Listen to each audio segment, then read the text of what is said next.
Powered by Sports Interaction, Canada Sportsbook. Welcome to Game Over. Wait, that's not it. Game Over. That's not it either. Game Over. Game Over trade deadline. What's going on? This is the biggest Game Over crossover.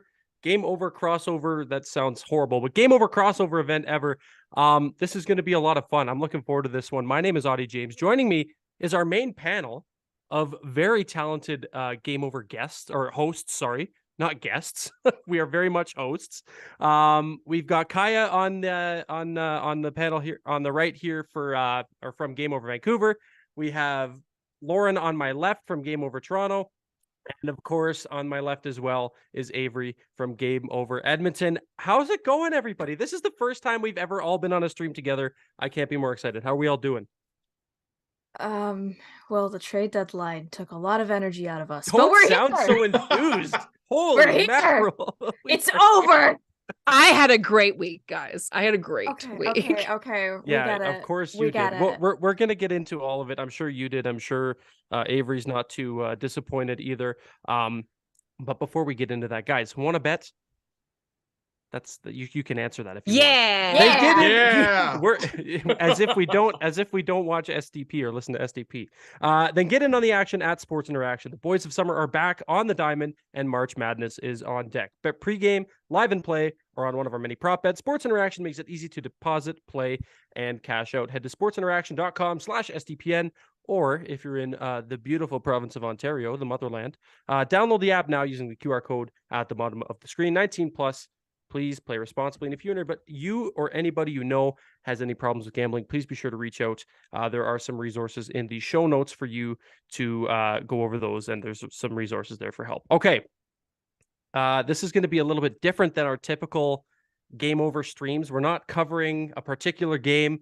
We're going to be covering a lot, but we're not going to be covering any particular teams or particular games.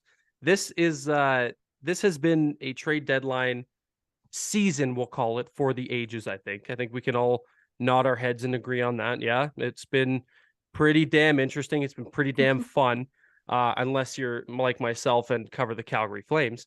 But yeah, there was a lot of big moves. Today was a little quieter, but a lot of the lead up was what I was looking forward to. I'm going to start with Avery just quickly.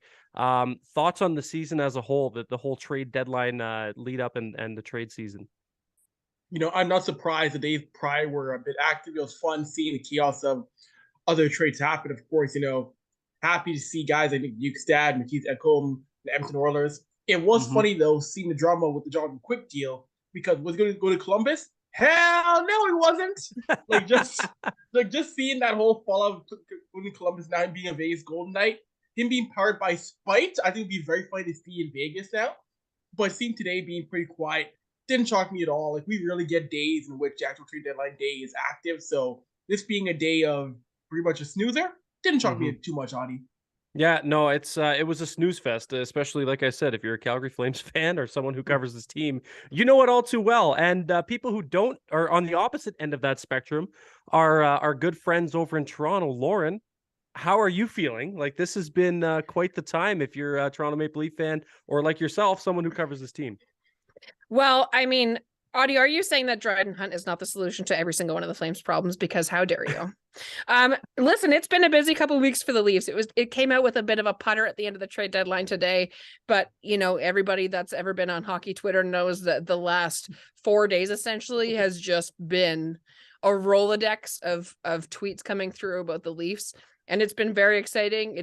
It was obviously the first game after all of the trades were made was a shaky loss against an awful team in Alberta, unfortunately. But then they have a great redemption game, and it looks like they're turning the corner on it, and maybe they're starting to build some chemistry. So fingers crossed that the domination of Toronto is slowly coming back to haunt all of your nightmares. I think you got the Alberta teams mixed up there. I know y'all fumbled the bag there with Edmonton, but you had your way with the Calgary Flames, and we'll leave it at that.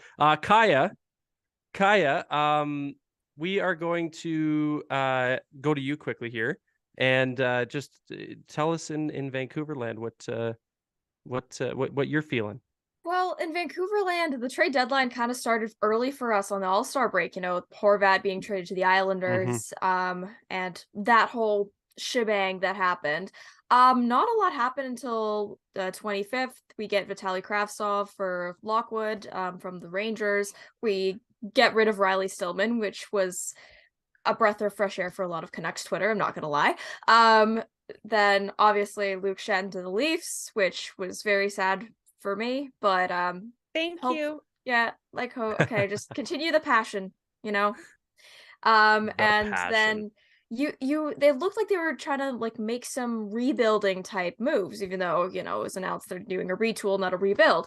But then they go and they trade the first they got for Horvat. They trade the second for Philip Hronek and a fourth for Detroit, which was like, and it's still dividing the fan bases. Curtis Lazar was the only move today, aside from one AHL contract off the books. Aside from that, the Canucks, there were a lot of rumors swirling around for the last week or so, specifically with Pittsburgh, but in the end, nothing seemed to have worked out. So, yeah. So here we are. Yeah, here we are. And look, everybody watching, we're only scratching the surface as to what we're going to break down today. You see us on your screen right now. This is going to be the main panel. We have segments. I've seen people in the chat. I see producer Rob in there telling everybody, reminding everybody about our segments coming up. This is not it.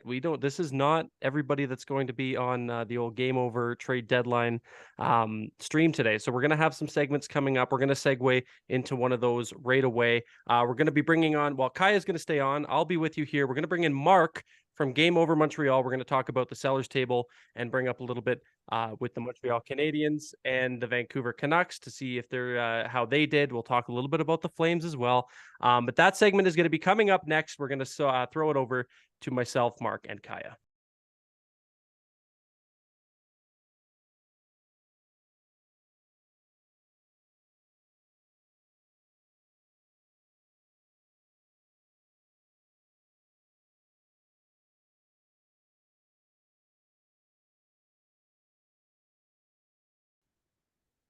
All right, here we are. We are back with the sellers table, the unfortunate side that, well, maybe not unfortunate, depends on how you look at it. From a Flames perspective, the unfortunate side. We're going to get into it as well with myself, Kaya, and Mark from Game Over Montreal. Mark, how are you? I'm doing great. I'm loving the West Coast games and then the trade deadline, and sleep is but a concept at this point. Yeah, I guess, you know what, for you in the East, because you had a late one last night, no? Was it Yeah, last night? absolutely. But then I'm realizing how in the East we get it pretty good most of the time, and the few times we don't, boy, do we get upset about it. Boy, do we get upset. But yeah, it was a sleepy day in Montreal for more reasons than one, unfortunately. Yeah, let's you know what, we'll start with you, Mark. Let's get your perspective here on the moves the Montreal Canadiens made, or the lack thereof, or whatever they were doing over there in Montreal. Give us your 2 cents. Break it down for us. Tell us what you think and maybe the direction the Habs are kind of going in to finish the season off. Well, right now, obviously, Twitter's, it's just serenity. Everyone's peaceful. No one's fighting. But there are two camps. So there's this side that are disappointed with the deadline. And I understand here, because from an asset management standpoint, coming into the year, there was a lot more hope for, decent returns. However, the reality is the Montreal Canadiens dealt with injuries all year long, and their main trade pieces, Joel Edmondson and Sean Monahan, were also injured. So, it's fair to be disappointed, but at the same time, the context kind of dictated that there wasn't much that was going to happen. Now, we just heard that there was a deal in place for Joel Edmondson. We don't know what the return would have been, but that I find is disappointing. By Kent Hughes, he mentioned leadership's important, and it is. But so is asset management, and so is cap space. So they could have liberated some cap space there. But overall, biggest deal was Gurianov, and that looks like it might work out for the Canadiens. So sleepy with a slight potential for excitement. Yeah, and I think that's a good way to look at it, because like you said, people on Twitter, and I'm one of those people in Calgary Flames land. I'm sure Flames fans, if you're watching, that I'm a little vocal about Brad Treliving and company being sleepy on a day like today. But it's important that you're putting a positive spin on it. There are some shining spots, some good spots to kind of look at and maintain bit of a more positive outlook there. Yeah, his hands were handcuffed, right? That's Yeah. the issue with Kent Hughes, was that everything was handcuffed. So the big deals were done in the summer, and the Habs will be active at the draft. That's more or less what you should look forward to. I was from a Flames standpoint. Obviously, there was a little bit of trade history there going back to right before the Nazem Kadri. Well, there's a lot of trade history there, but to keep it close to this year, just prior to Nazem Kadri signing with the Calgary Flames, with Sean Monahan getting shipped out. The loving Sean Monahan side of me was really hoping that possibly, if he wasn't hurt, and we know that he's battled through injuries even through his time here in Calgary, if he wasn't hurt, maybe the Habs would flip him to a contender, and you'd think that the haul would be, pretty decent. Centers like Sean Monahan, as productive as he is and as hard as he works, don't grow on trees. But the jealous side of me wanted me to see the Habs flip him to a contender, to see if he would go on a bit of a run. Yeah, and just live happily ever after. That's why right. I wanted to see Jonathan Drouin get traded. I just wanted him to go to, like, the greener pastures. Not put him out the pasture, but I wanted to see. Yeah, you got to be careful how you word that. Yeah, exactly. Just because it's been such a rough time. But for him, again, it was apparently cap reasons. So with the Canadiens, the big deals, like you mentioned earlier, started last year. Is Tyler Toffoli, right? It's moving Ben Sherratt for a first-round pick. So although Habs fans are disappointed, and I absolutely understand it, like, you're allowed to be disappointed. When people say, you can't have an opinion on that, no, forget it. Complain all you want. But you have to keep in mind that this has been about a 1.5-year project, right? So guys like Jeff Petrie, guys like Brett Kulak, guys like Arturi Lehkonen, et cetera, have been moved out. And when you consider bringing in a guy like Kirby Dach in the summer, the first they got for Sean Monahan, it starts to look a little bit better in the grand scheme of things. But the deadline, and like my ex-girlfriend would say, was incredibly disappointing. So I've heard that one before. Well, you're not disappointing me, if it's any consolation. You're bringing a bunch of really good insight, and that's the things we like to see. I guess the Dadonov, I forget, what was the trade for? Where did he end up? Evgeny Dadonov, 50% retained to the Dallas Stars in exchange for Gurianov. Gurianov. That's the Gurianov swap. Okay, because it's crazy. Like, we talked about it off the top. Not a lot, I guess you could say, happened today that was of any significance, but everything leading up, like, I could barely remember the trades that happened on, like, I'm sure we had trades on Monday. I don't even know I don't remember who it was. I'm still discovering people on new teams. I'm like, oh, they're good. They went with them. So yeah. No, I feel the exact same way. It's definitely the definition of silly season. Lots of it was movement. fun. It right? was fun. It was what you wanted as a hockey fan, is this kind of movement. We complain every year. We say the NBA is more fun, and it is. It's a lot more fun. But I feel like the NHL stepped up this year. We got stars moving. Thankfully Arizona exists, so everyone can send their garbage to the Coyotes. And I'm sorry, Coyotes fans, I don't mean to be insulting, but it feels like they're a money laundering scheme at this point. But you had stars move. You had, good young players like Jacob Chikrin moving and whatnot, and we'll get into that later. But it was a fun week leading up to the deadline. Yep. No, it definitely was. And even leading up to the deadline, Kai, I'm going to flip it to you. It's funny. I saw a comment pop up here. It's like, wait, why are the Canucks on the sellers table? Because the Canucks, it seems like they did a little bit of both. They bought, they sold. They're kind of in this weird little, I don't even know what you would call it. Just this weird spot where, everybody thought they were going to be selling. We're going to talk about it, but JT Miller, Brock Besser, I know you're happy from a jealousy, or from a Canucks fan standpoint, you're happy that they didn't move him. But recap it. Talk to me. How did you feel? What was your emotion going into it? And are you all in all content with what the Canucks did, or break it down for me from a Canucks standpoint? I was expecting the worst for this trade deadline. Mm-hmm. I mean, I think that the management is still kind of gaining their feet under them in Vancouver, considering how new they are and stuff and everything like that. Of course, they signed JT Miller and then have to eventually trade Bo Horvat. Their main look should have been to get rid of extra cap that they didn't need. I mean, they don't have to sign Bo Horvat to a contract now. They got rid of Curtis Lazar's contract today, which was only $1 million. Luke Schenn was only $850. Riley Stillman was $1.35. So that's like the contracts they got rid of. They, aside from the Philip Hronek deal, they bring in Vitaly Kravtsov. it's a young guy, didn't really work out in New York. That's kind of what they were looking for as they try to do the retool, and then they bring in Filip Hronek, which it looked like they were a selling table. It looked like they were a seller team until about Wednesday when they got Filip Hronek in the deal with Detroit, because they got rid of their first from New York, the Islanders. They got rid of their second for this year, their only second for this year. They got a fourth in return as well as Philip, but it's like what's the plan here? I guess they want to have him as a right defenseman, potentially with Quinn Hughes. What does look for is, people were saying, is Shen a rental for Toronto? I'm not sure. The Canucks, it was a weird trade deadline. You mentioned the JT Miller failed trade because he was injured, and then all of a sudden he's fine to play last night. Apparently there was a deal turned down. This rumor, 100% rumored, not sure at all if this is any truth to it. I want to believe it, just so you know. They just updated today. No offer for, apparently, according to Thomas Drance. I had one team that reached out for me this morning, and it was not very serious. I never had an offer for JT Miller. That was from Patrick Elvin. So yeah. Okay.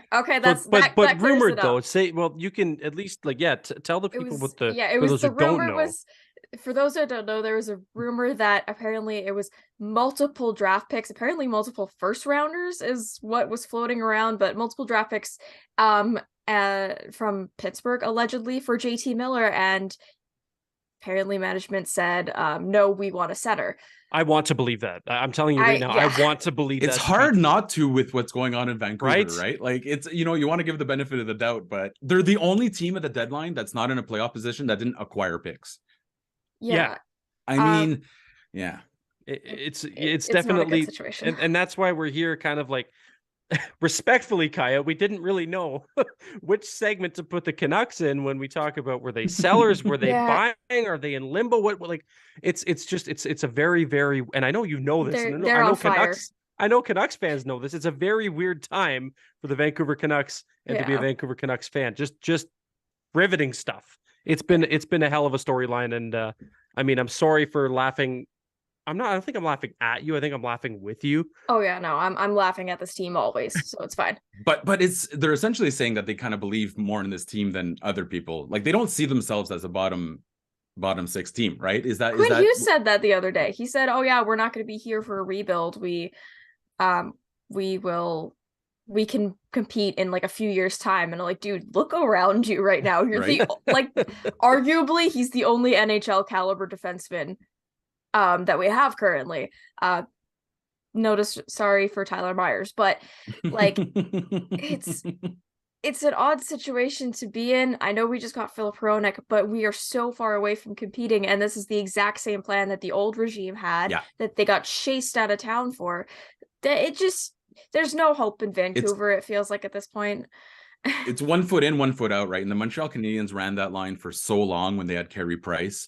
A good goalie can mask a lot of issues, but in the NHL, you got to go all in. You crap or get off the pot. That's unfortunately the lottery system rewards failure.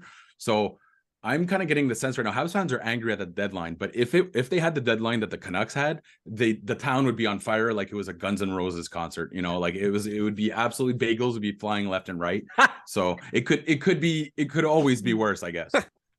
Oh, that's the quote of the day. Bagels could be flying left and right. We're only the first segment in, and we got a front runner for quote of the day. Yeah, but in Montreal they'd pick, so it's either Saint Viateur or Fairmount. So we'd have it would be separated on the sides. There's bagel wars. The lines have already been drawn. Yeah, it's funny. Yeah. That's funny. Oh, that's good stuff. Okay, I guess to kind of wrap it up from a Canucks perspective, and then we'll kind of move on here. Do you think the Canucks got enough back? Like, did they do enough to? I know we're kind of talking about how they bought and sold. Do you think they got enough in return for what they gave up?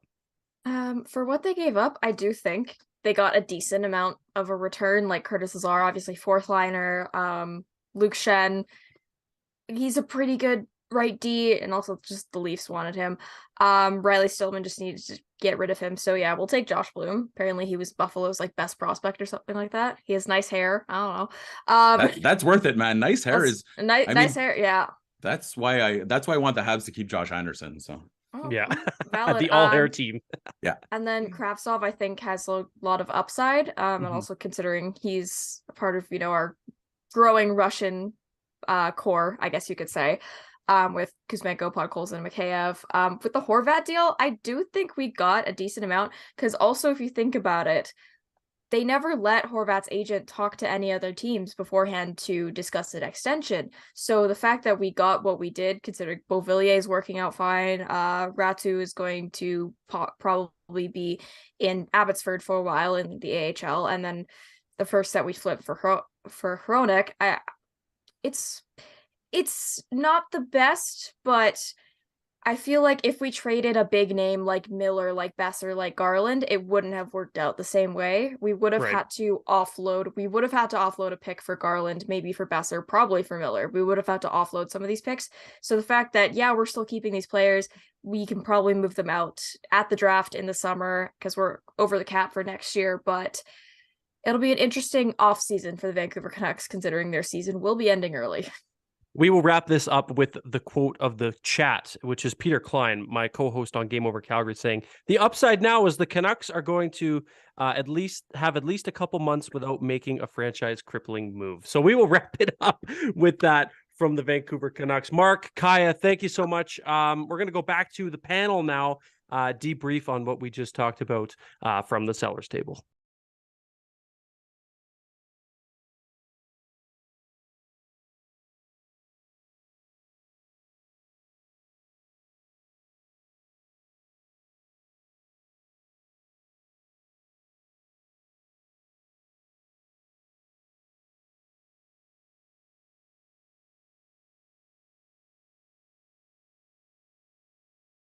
Back with the panel here. We're so professional. We are the panel. I love how serious we take ourselves here. This is good. Kaya, thank you for that breakdown of the Canucks. That was awesome. I wanted to get the 2 cents from some outside perspectives looking in. Obviously, that's why we bring the panel back in and loop it back around. Avery, just quickly, your thoughts on the the stuff we just heard from Kaya and Mark. I would say on Vancouver, that's a team in which, I look at this team and I think to myself, like, wow, really, what do you really want to be in terms of, are you a buyer? Are you still, like, I'm so confused still in terms of what Vancouver is going to do. Like, I still don't understand what the plan is in terms of a tank or going forward, which I personally feel like Vancouver needs to tank, because how are you not going to go for Connor Bedard, a guy from North Vancouver, hometown kid, a guy from your area, you can revitalize your team, and you want to go for it to get a mid-round, first-round pick for a guy who may not play for you? Okay, knock yourself out. Yeah. No, I like, you talk about, like, in other sports, you talk about the script. Like, that's the script. It writes itself. The story writes itself. And yeah, it would just make too much sense. And I don't think it's going to happen. But there are other teams that are far too poor, farther down the list from the Vancouver Canucks, who I don't think are going to show any signs of being any better. Lauren, any thoughts on what you heard from Mark and Kaya there? It's funny. You make a good point, Kaya, about and the whole panel made a really good point about saying whether or not the Canucks were 1 foot in or out, which seems to be the problem. Although I will say it seems like the Canucks have one more foot out the door than the Habs do, who are not doing a very good job of tanking for Bedard. Thank goodness. Because if you look at the standings, there's 5 teams in between the Habs and 32nd place, right? So obviously it looks like the Habs didn't sell quite as high as they thought they were going to, because maybe they think all they need is a retool and they're that delirious. We can only hope. It seems like the quote you just said about nobody can make a catastrophic trade for the next couple of months. I hope it gives Canucks just a tiny amount of relief from the stress of the season, because it has been far more stressful for you guys than it has for probably any other team in Canada, honestly. Like, the Sens were sort of all over the place. The Habs were sort of back and forth, but saying no. The Jets decided that they were playing well this year as well. And the Canucks were just like, no, we're going to stick to our brand and be indecisive. And so far, I mean, we haven't got any new words that new trades have happened. And they managed to get a good return for Horvat, who's now playing with Toronto legend Pierre Engvall. And I wonder if the Canucks would have gotten more if they had held out for him, or maybe they would have ended up getting fleeced and getting even less. So, I mean, it's easy to look back and say, well, they could have gotten more for that. But as we all know, the longer you leave it, the less you're going to get what you're wanting. So, absolutely. Yeah, it's definitely that it's an awkward spot to be in. And I'm sorry, Kaya, we're not picking on you, but we're kind of picking on you. It's okay. If it were Clay instead of you, we'd be picking on Clay. But sorry, that's 10 Clay. 10 Clay. Yes. Clay's Menko. Good. Yeah. Great stuff, everybody. That was awesome. Okay. We are going to quickly switch over here. We're going to talk about the teams in limbo. And that includes my Calgary Flames, the Ottawa Senators, and the Winnipeg Jets. I'll bring Brady and Charlie in to discuss that in moments.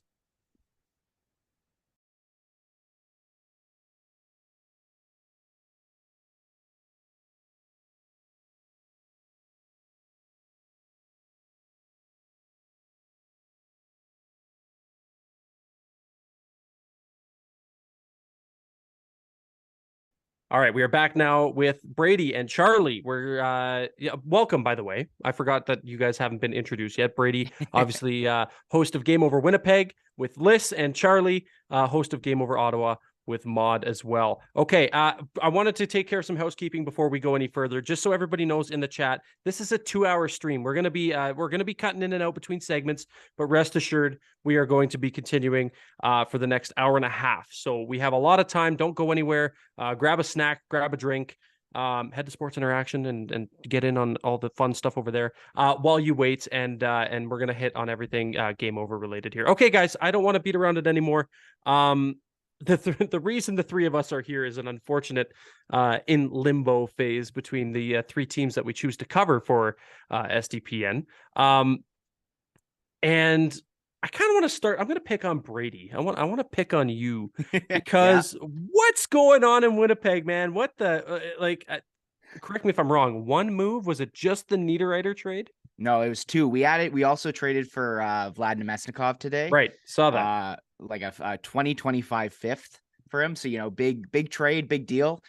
The Jets are such an interesting team. I think the way to describe them most would be just kind of a roller coaster since last year. I mean, we all know kind of what happened in the offseason with all the quotes coming out about Dubois wanting to leave the team, Scheifele being like, oh, I'm not sure where my future is, and had us all kind of speculating, what's going to happen this year. They ended up sticking with it, and much to their success. I mean, the first few months of the season, they were one of the best teams in the league, and over the last 2 months, one of the worst teams in the league.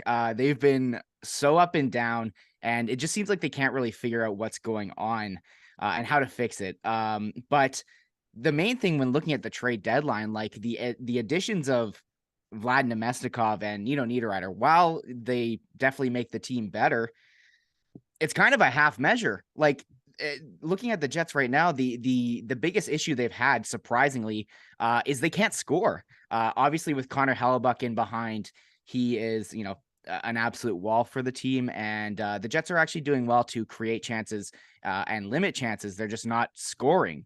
So my hope was that they were gonna finally push the chips in. Kevin Cheveldayoff was hopefully gonna shed the tag of being this patient guy who doesn't do a move, and then we see him go out and just do some bargain shopping. I mean, it's really frustrating, especially when you hear after that JVR, a scoring winger, something that the Jets really needed, wasn't he? Like Chuck Fletcher didn't even get a 4th round offer for him. And the Jets traded a 4th for Vlad Nemesnikov. So yeah, I mean, the Jets are just kind of flailing in the wind right now. The trades they've made here do make them a better team, but how much better? Is it worth adding, especially with the kind of window that they have going right now, where they've only got a year and a bit to make something happen with, Hellebuck under contract for until next year, Dubois under contract until this year, and then probably qualified for next year, and then he becomes a UFA. Mark Scheifele, Blake Wheeler, all these guys. So the time was now, and it just seemed like Kevin Cheveldayoff decided to, take the Kevin Chevel day off, as everyone will joke. in Winnipeg. I like that. I like that. I actually, I'm gonna add to the puns. It was oh god, I can't remember who it was.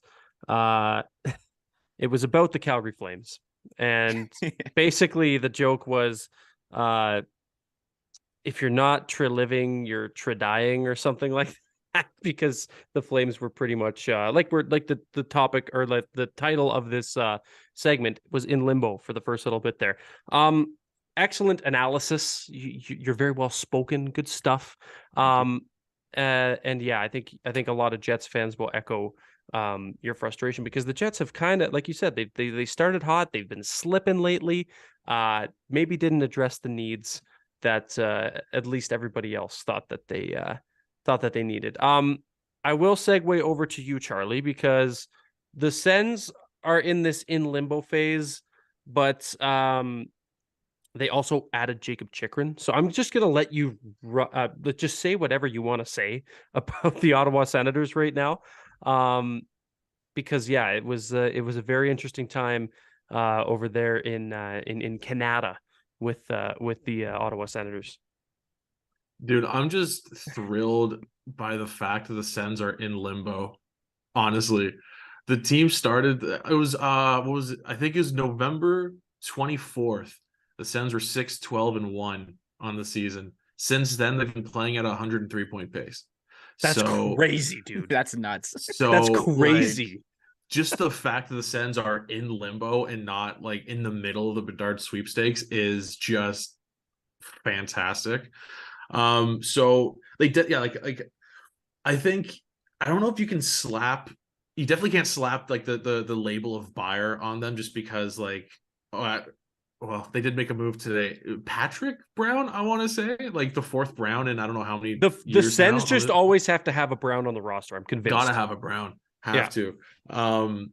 But I love the moves this season. Like, because Chikrin, as much as Chikrin was a buy, like it's a buy with the future in mind, right? So, I don't know how many episodes ago this was, like maybe about a week ago, I was talking to my co-host Maud, who unfortunately can't make the stream today, and I was saying how I would love like a DeBrincat-esque trade for a defenseman in the offseason, because at the time so DeBrincat comes to Ottawa for a first, a second, and a third. Granted, that first is a top 10 pick. But I was thinking like, I'd love to see like maybe a move like that for a young defenseman, with maybe not even term, but just at least, an RFA with some team control available. And I don't think I really ever said Chikrin in that, because I didn't once think, oh, that first, second, third type of price is going to get Chikrin. No way, right? It ends up being a first and 2 seconds, which is great, but it ends up being almost exactly a DeBrincat trade. DeBrincat, when he came in, was 24. He turned 25 midway through the season, 24 years old, just trading draft picks for him. Chikrin, 24 years old, just moving draft picks for him. I just assumed that top four defenseman move that everyone knew Ottawa wanted to make would be coming in the offseason rather than the deadline. I think we all just kind of assumed, all right, so the Coyotes are just going to let Chikrin get his no move clause coming into this coming offseason, and they're just going to get even less for him. But I'm thrilled that the Sens are, just the fact they're in limbo and still making moves like this. I'm glad that they didn't go all in on, say, like a Klingberg or something, just trying to make a move for this season and then know for a fact that whoever they acquire isn't coming back next year. So yeah, I think, the Sens can make the playoffs, but I am thrilled with the fact that not only is management thinking of this year, but it honestly feels more like next year is the year, which I don't mind, because we're in March and watching meaningful hockey, that is a lot of fun, which for the first time in so long in Ottawa. It's funny you say that. My brother is a diehard Sens fan too, and that's the first thing he said to me yesterday was, it's crazy that we are able to watch meaningful Sens games at this time of year after everything, after Chris Kunitz put the Ottawa Senators franchise into a spiral off of a knuckle puck. That name, dude, I just felt like a shiver in my spine. You just say his name. Chris Kunitz, the three-time? How many cups did Kunitz win? 2 with the Penguins, or was was he after the first? No, he definitely won all 3. Producer Rob, I need to know. I need to know. I'm never gonna. Also, I'm when pretty was sure- Kunitz on the Ducks? Because I have a That's very what I bad mean. feeling right now. He, I no, have he a did. very he, bad he feeling. Did, he won a cup with the Ducks before he And came to then- Pittsburgh. When was he on Tampa? Did he win with Tampa? Or was that before Oh, Tampa Oh, I was forgot winning? that happened. It's yeah, like- yeah. Either way, Chris Kunitz is everyone's nightmare except for a select few fan bases. 4 Stanley Cups is how many Chris Kunitz won. Thank you, producer Rob and Kaya. Crazy, like, Terrible. and a gold medal, Olympic gold. Anyway, Yeah. this isn't game over Chris Kunitz. This is great game over trade deadline. I wanted to follow up with you, Charlie, because I think it was really important when Jacob Chychrun became an Ottawa Senator, just how much he loved becoming an Ottawa Senator. I think that's super important for Ottawa. His Historical family, for the franchise, frankly. right? Right? Like how many, and I mean this respectfully, how many people are thrilled to move to Canada, Ontario? Probably not very many. Well, the only one I could think of that had a great quote and is actually very topical today was when the Sens acquired Vlad Mesnikov. He said from the Rangers, he said he was very excited for a to be able 4th to round use his pick, by the car. way. But he said he was very excited to be able to use his car. So that's where Ottawa was at up until like that. That's like the glowing reviews that becoming an Ottawa Senator gets. So Yeah. and also earlier today, Jacob Chychrun posted a photo on his Instagram story of him and his grandpa crushing Caesars. I saw that. Like he's like it's so cool for the Sens to have a player like such a big name player to be so happy to be coming to Ottawa, because I think the last time I heard of a big name player being like I want to go to Ottawa was Gabe Landeskog in his draft year, because he had played at the Bell Capital Cup at the Sensplex as a kid, and he grew up loving Daniel Alfredson, right? And so everyone's like, okay, well the Sens are like in 29th place, Landeskog's landing right around there. Sounds like he would love to go to Ottawa, and then Craig Anderson happened. So Sens then skyrocketed all the way up to all the way up to 6th place. But yeah, I think, and that's honestly just I think it's just because like Swedish kid loves Daniel Alfredson and had played in Ottawa, and which was like a core memory as a kid going to play a tournament abroad. Which so it's like it's the closest comparable that we have, and it's so different at the same time, right? So yeah. I think the whole Chychrun being thrilled to come to Ottawa and being closer to family is yeah, I think it's a big deal. It's a really big deal. Brady, I'd be thrilled to go anywhere if I was playing with the Coyotes, to be honest with you. But well, that my follow up for you, Brady, just had to prod you a little bit there. my follow up for you is, how does it feel that nobody wants to go play in Winnipeg? Like, you don't have anybody knocking. I can't. God damn it! I can't wait to go play in Winnipeg. Well, we've had one instance where someone was actually like, "Hey, I'm excited," and actually like waived their no move clause, which was of course the Paul Stastny deal that happened in the 2018 run, and that was fantastic. Like that was so nice to have a player be like, see the value of playing for a team. And I think the no one wants to play in Winnipeg thing is kind of overblown. But I also understand why everyone says it. I think it's overblown because I hate to break it to you, but winning changes a lot of things. I know we're not a like CFL podcast or anything like that, but the Bombers win a lot of games, and a lot of players want to come and play for the Winnipeg Blue Bombers. Players who grew up playing football in Florida, and they're more than happy to come here and play for a winning team. So that's really where my frustration lands with it, is because I think the Jets could be doing a lot more to actually, attract free agents to come here. I mean, I'm just going to say, and, look, Edmonton is just as cold of a place as Winnipeg is, and actually, if not colder sometimes. And, you see guys in free agency going, oh, I want to go play with Connor McDavid. Obviously we don't have a Connor McDavid here, but winning changes a lot of things. And, again, just kind of returns back to my frustration with the lack of movement here, lack of a big swing, because right now the Jets kind of need to prove to a lot of guys a reason to stay here. Again, Connor Hellebuyck Connor Hellebuyck is the complete window for this team. If he's gone, you might as well be selling immediately, right? Right. So not getting not getting a scorer at the deadline here doesn't really bode well for selling Connor Hellebuyck on this is a winning franchise. Same thing with PLD. I've been a firm believer that if the Jets are one of the best teams in the league this year and look like it going forward, that PLD might be a little more willing to stay here. But alas, here we are. We sit, Winnipeg is Winnipeg, and that's why we trade for guys with term.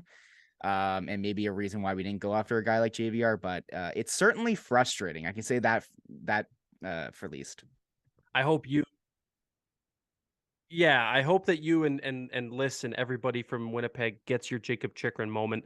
To quickly touch on the Flames being in limbo, yeah, they're just kind of there. The Flames are stuck in perpetual mediocrity hell. They have been for quite some time. I don't want to waste anybody's time really talking about it too much. Too good to be bad, too bad to be good. They were definitely not going to be buyers. I didn't think they were going to be buyers, and then they were like low-key quiet buyers. They did improve very slightly in a time where I thought, and a lot of other people thought, that perhaps maybe not some of your pending UFAs, but some of your 2-year out pending UFAs could fetch you something the same way that Nino Niederreiter, who has a little bit of term left after this year, fetched a 2nd-round pick from Winnipeg. So I thought maybe somebody like Elias Lindholm, Michael Backlund, Tyler Toffoli. I know producer Rob would have loved to see him wearing the blue and white there in Toronto, but I thought for sure that something like that would have happened. We didn't get any of that. Instead, we got a swap, a Ritchie brother swap, the first time in NHL history that brothers have been traded for one another. And Troy Stecher comes in. So it's going to be interesting to see what the Flames do down the stretch here, knowing that they didn't really improve, or they didn't really get worse, but they also didn't capitalize on a market where you probably could have got something for your 2-year out UFAs. Okay, guys, great stuff. This has been a lot of fun. Thank you both for being on here. We're going to come back to you guys in a little bit, but first let's throw it back to the panel. It's all down.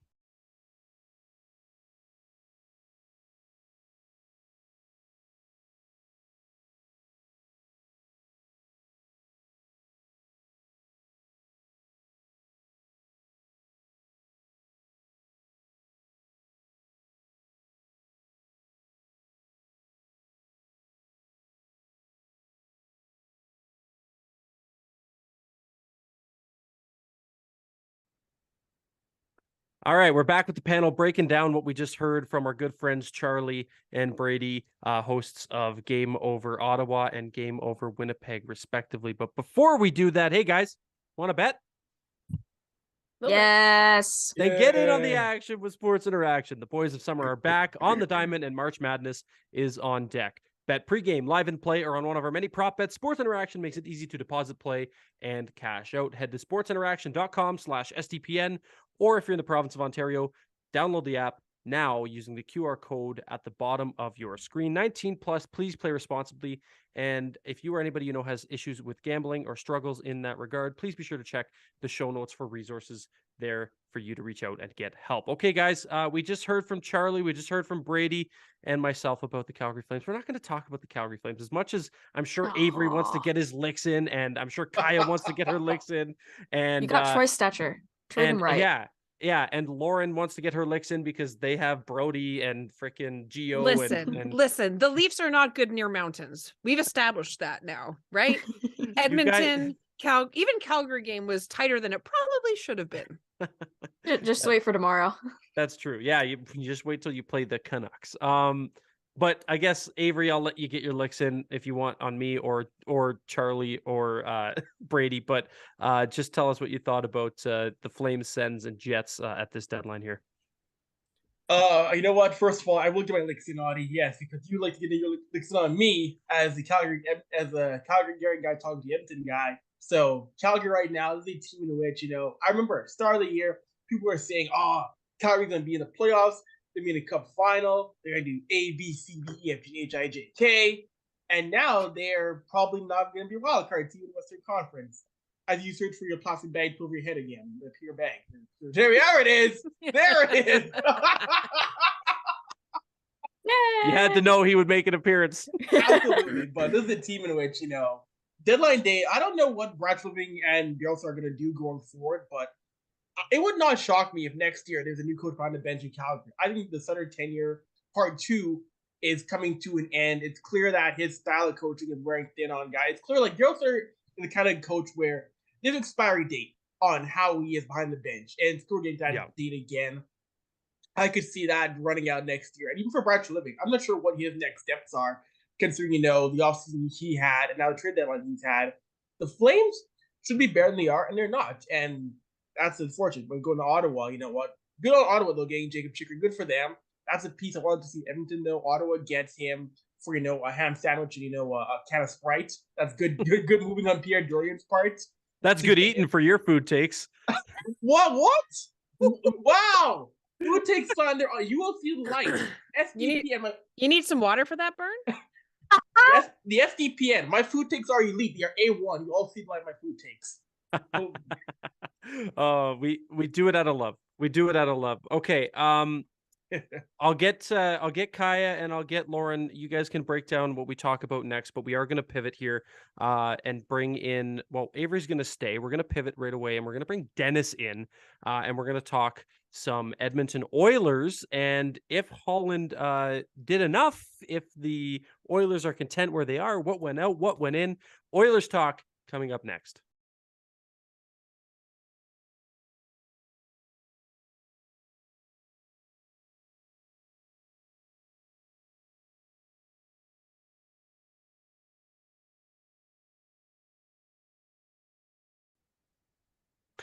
All right, I feel outnumbered here. I don't really like the situation I'm in.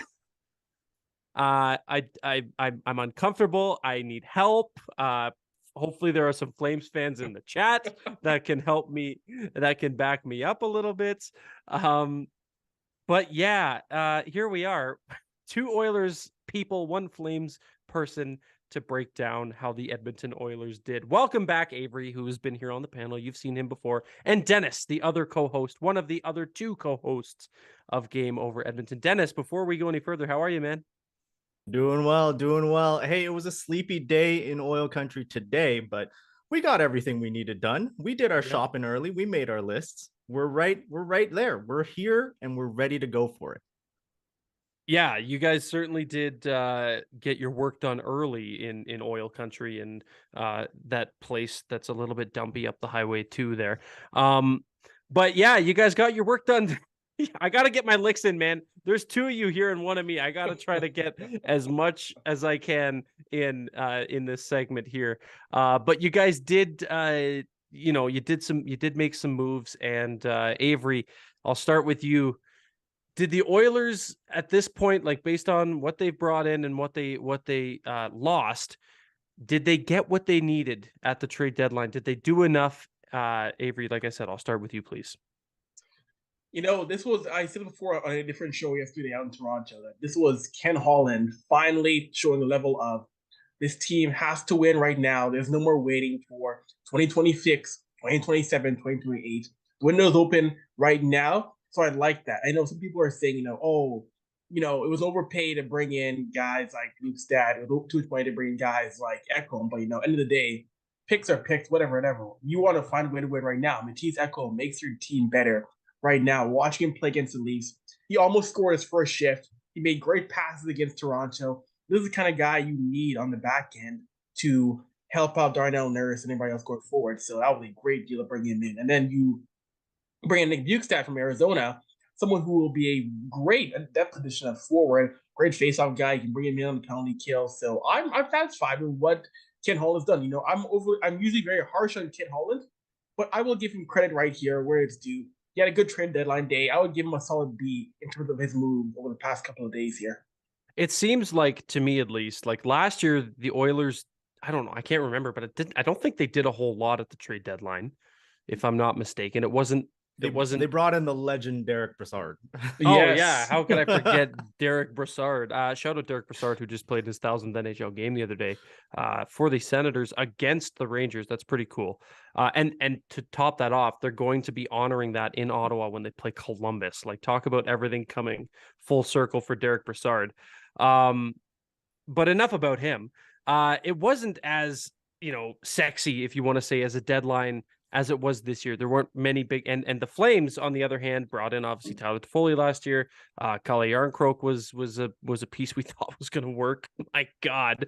But they switched this year. They decided, like, Ken Holland was like, maybe I should do what Brad did. And then Brad said, hey, maybe I'll just take an extended nap and just hibernate. Or maybe he was at Boston Pizza having pizza bread with his dad or something. I don't know what Brad Treliving was doing this trade deadline, but it's not about the Flames. It's about the Oilers for once. Dennis, I need to get your take. Tell me how it feels. Let's be honest. There's only one team in Alberta that has shown they know how to build, rebuild, and that goes for teams and arenas. We're right now. We're in it. Talk. There were 10 years where we were suffering. Being an Oilers fan was just terrible, and now it's our turn. I don't mind if people want to go after us. Connor McDavid, Leon Draisaitl. It's all about those guys. So what? We got those guys because we had to tank for so many years. And this time, it wasn't as sexy last year, but we made it far. And this year, I think everyone would agree that this is a Kenny Holland masterclass year. Because the math on this man's brain, bringing in 4% retained on Mattias Ekholm, just enough to bring in Nick Bjugstad at a 50% retention, and now we have 0 cap dollars. That's amazing. 22-man roster. I'm all for it. Rip it and rip it. It's playoff time. Yeah, that's impressive. And I didn't think about the 4% retention there on Ekholm. At first, I was like, really? 4%? But you knew damn well behind the scenes he was crunching them numbers. He had the Steve Dangle calculator phone out, phone to his ear, 69,420, trying to crunch the numbers and make sure that, okay, the 4% retention on Ekholm is going to mean we do. That GIF or GIF, however the hell you pronounce it, of is it Alan from The Hangover? Zach Galifianakis's character, where he's like counting cards in the casino and it's just all the numbers floating around his head. That was Kenny Holland this trade deadline, crunching them numbers and making sure that he remains cap compliant while obviously bettering his team. Ekholm, I will fully admit, has fit in seamlessly. He looks great. And I don't like to praise the Oilers too much, so I'm not going to get too preachy over here about how good the Oilers are. But Bjugstad seems like it was a pretty solid move, and I think Oilers fans, for the most part, weren't like super advocating for it, but enough that a lot of people were happy with it. Avery, what's the feel around the market in Edmonton bringing in Nick Bjugstad? I would say right now, right, people feel it's a smart move that can help out the forward core, even though the main desire was, of course, helping at the back end.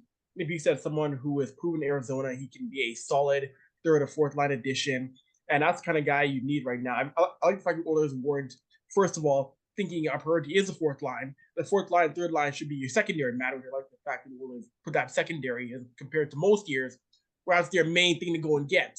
But no, Bjugstad is someone who will give you 25, 30 points a year, give you depth scoring. I know he was called, hilariously enough, he's called Long Derek Ryan because he's 6'6", but I like the move a lot though. He's someone who I think will be an asset come the postseason as maybe an unsung hero when you need a goal to late in the game. So we'll see. Yeah. Dennis, to follow up on that, anything on Bjugstad? Honestly, we were looking for a guy to just make sure our bottom six doesn't get caved in. Mm-hmm. We have some great players down there. Derek Ryan's having a fantastic year. Forever Devin Derek Ryan. University of Alberta. That's true. Golden Bear. Yes.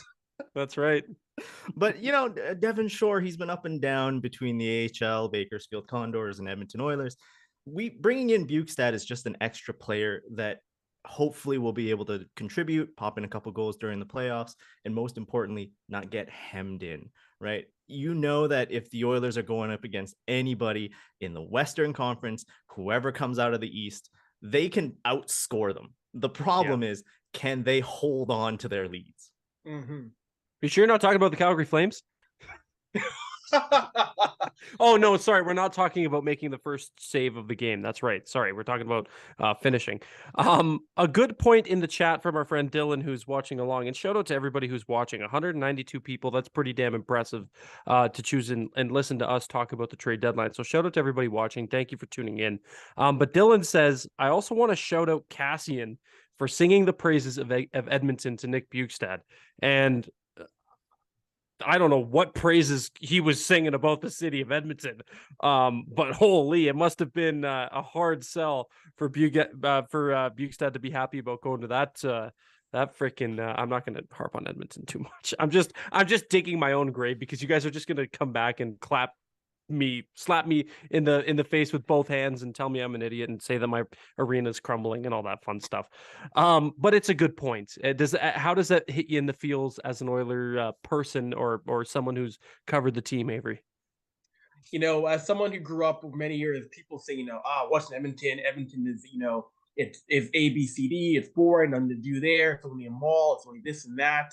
First of all, those narratives are like 25, 30 years old. Like, if you've actually ever been to the city in the past 5 years, you'll see those are very old tropes about the market. But it's nice compared to when players were openly saying, I'm not going to go there. I refuse to go report whatsoever. So it's nice to see a guy like Cassian sing the praise and say, hey, I played Edmonton. I spent time there. I lived there. It's a fun city. You'll love it. And Bukes himself said it in the presser on Zoom. He's from Minnesota, no one talking too much being a Minnesota boy. So I like the fact that Cassie gave him praise on the market compared to years earlier when guys would only trash the city. Yeah, I like to get my licks in on the city of Edmonton. It is a very nice place. I've spent a lot of time in that city. White Ave is a ton of fun. And Jay Money saying Edmonton greater than sign Calgary, just simply because Beercade is that's three greater than signs. There's three. Yeah, sorry, my eyes are deceiving me. My bad. But simply saying that Beercade is better than Cowboys, Beercade is awesome. I love that place. I also love Daddy-O's on White Ave. I don't know if you've amazing food. Incredible food. What the only food take that Avery and I will agree on is that Daddy-O's is the place to be. I go there every time I am in the city of Edmonton. Okay, before I praise your city too much and everybody starts thinking I'm an Oilers fan, I wanted to bring up the kind of like funny part about this whole trade with the Preds that brings in Ekholm, and that's power play merchant Tyson Barrie, having a pretty good year, and is shipped to Nashville in the trade for Mattias Ekholm. Dennis, I'll start with you. What were your initial thoughts shipping out Tyson Barrie? Well, there was a lot of speculation about the power play, how it would work, how it would function without that power play merchant Tyson Barrie. But let's be honest, when you have a power play that's Connor McDavid, Leon Draisaitl, Ryan Nugent-Hopkins, and then probably Zach Hyman in front of the net, whoever's playing that point spot, they just got to make a pass. That's it. And we have a bona fide guy named Evan Bouchard, and he's going to take on a major step now. It's that time in his career. He's about to sign his contract out of ELC. It's great to see that the team is rewarding him with a little bit more ice time, especially on PP1.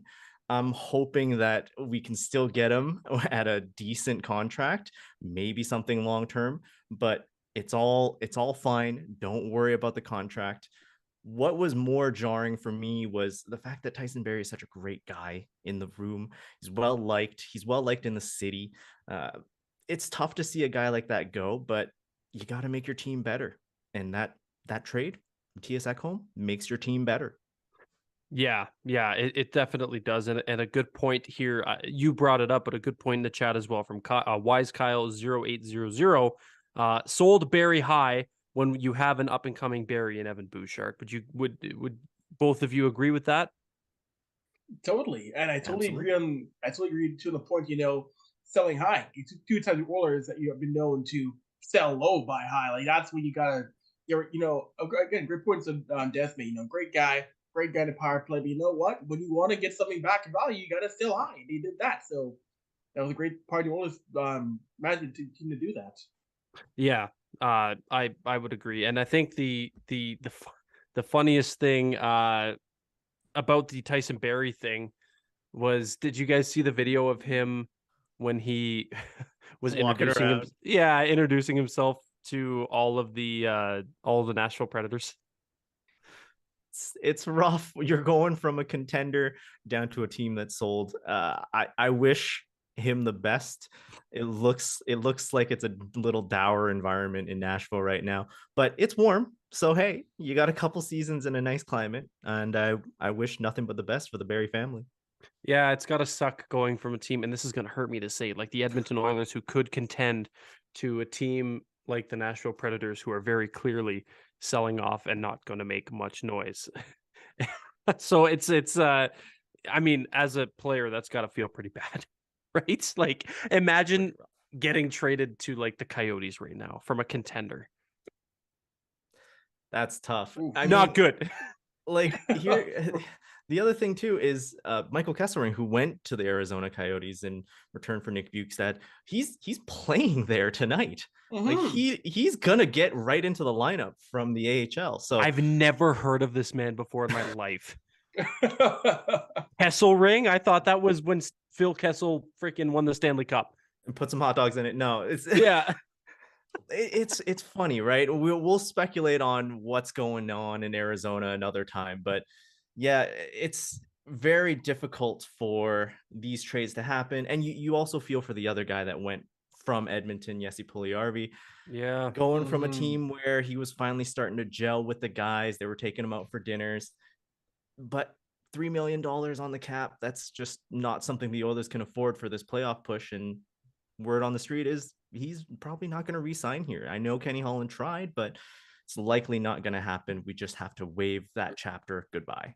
Yeah, no, it's unfortunate, but you know what? It pains me to say it. You guys, the Oilers did some good things. It's going to be interesting to see how it plays out down the stretch. Gentlemen, thank you so much for this. We're going to throw it back to the panel. We'll break down what we just talked about, and then we'll move on from there.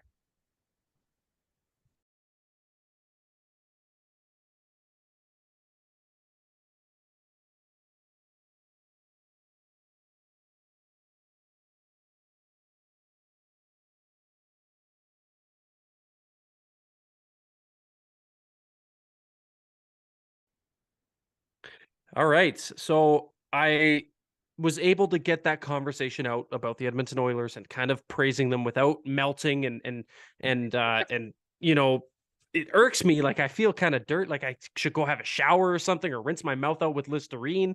But either way, we got through it with only a few food take discussions between myself and Avery. For if you know, you know. Kaya, I'll start with you. Let's just hear your thoughts on Edmonton. Edmonton's certainly an interesting, because there's been the narrative for the last few years of the West is wide open, and Edmonton is certainly trying to make their play to be the Western team in the Stanley Cup final. I do believe they have a good shot if their defense can keep it together. They obviously have Connor McDavid and Leon Draisaitl. You know, who are they? I've never heard of them before. Who are they? Like they don't terrorize like our teams in our division at all. And then if Stuart Skinner, Jack Campbell maybe can hold it together in net. I do think they have a good shot. They made it to the Eastern Conference Final. I guess they got swept by the eventual Stanley Cup champion in Colorado, but Colorado was a bit diminished this year, so I feel like Edmonton making these moves for Ekholm and Bjugstad. Yeah. Bjugstad? Yeah, okay. you're doing great. It's odd. Okay. It's a little funky. I like it. Yeah, making those deals just kind of get the team more prepare the team more for the playoffs. But I will miss Jesse Puljujarvi. Yeah, they definitely don't get much worse by making those moves. Actually, you bring up Stuart Skinner. I got a funny Stuart Skinner story. But before that, lots of people in here right now. I count 151, but my math sucks. Julian McKenzie is in the chat right now. Yes, he is. Julian's here. What's up? Yeah, that's great. Great to see Julian. But yeah, if you're in the chat, please like the stream. Do us a solid. If you're liking what we're talking about, liking the breakdown and the analysis, give it a like, share it on social media, and let's get some more people in here to bear witness to this incredible Avengers Endgame style crossover or if you're old enough to remember That's So Sweet Life of Hannah Montana, that kind of crossover as well. Hillary Duff represent. Yeah. Just old enough. Just old enough. Yeah, I was gonna say that might be a little bit before your time, but yeah, I'm glad that you caught the reference. The Stuart Skinner story. He played in the WHL for, I believe it was Lethbridge. Is that correct, Avery? The Hurricanes? Do you recall? Swift Current Broncos. Swift Current. Okay, so either way, my fiance is from Medicine Hat. They obviously big Tigers fans. She went to all the games, and she said every time they'd come to Medicine Hat, they would hold up the sign like Stuart Skinner hates puppies, or Stuart Skinner eats Kraft dinner with a fork, or Stuart Skinner, like all those. And I just thought it was funny that people did that. And I can't remember which NHL or MLB pitcher it was that always had those signs held up for them, but it's funny when things like that happen and fans have a bit of a funny side in terms of their chirps. So okay, I guess we heard from Kaya. Lauren, quickly on the Oilers. Tell me your thoughts about the beautiful town of Edmonton, city of Edmonton. Sorry. Listen, there is no denying the fact that Edmonton changes what they look like by acquiring Ekholm, right? We're all in agreement in that. Even though unfortunately the only person in this chat right now that is a fan of Edmonton is Avery. Dennis said in there, the Oilers fans were suffering for 10 years. Oilers fans wouldn't know suffering if they overpaid for it on the concourse with their beer. You don't know suffering. Wow. You wouldn't know suffering if it poured beer on you. Your overpriced beer. Don't talk about suffering. Look what you got. Listen, the Leafs have Matthews and Marner. There's no denying that. Don't say you're suffering. That makes me suffer. That chaps my ass. That's what that does. Period. Mic drop. Whatever you want to say. Oh. Good work. That was great. We're going to segue because I can't really follow up to that. That was incredible work. All right. So our next segment, I'm going to finally take a bit of a breather here because I'm getting sick of hearing my own voice, and I can only imagine how everybody watching this feels. Lauren is going to host the next segment, and it's titled All About the Leafs, because everything goes back to the Toronto Maple Leafs. She'll be joined by Mark and Charlie coming up next, All About the Leafs.